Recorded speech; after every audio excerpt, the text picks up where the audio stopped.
is what took it that fine.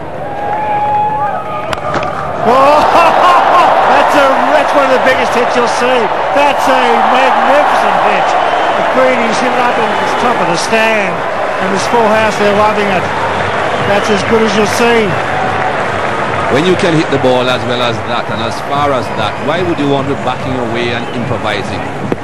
Just a full swing of the bat right through the line of the ball, a proper cricket shot, and it disappears for 12. Well, he'll only get 6 off Andy Simons. I'd like you to talk me through this, Tom, because you know the WACA ground really well. How big is that? It's a 12.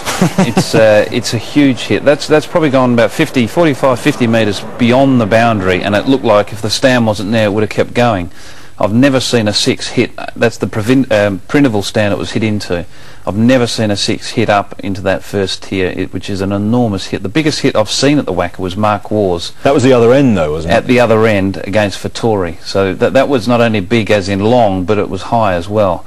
But that one of Afridi's, we all know how well he can hit the ball, but that is an incredible example of how far he can hit the ball. And I can tell you there's no ground in the world that wouldn't have been 6. No, there's some long ones like the Adelaide Oval, but that would have been a 6 there as well.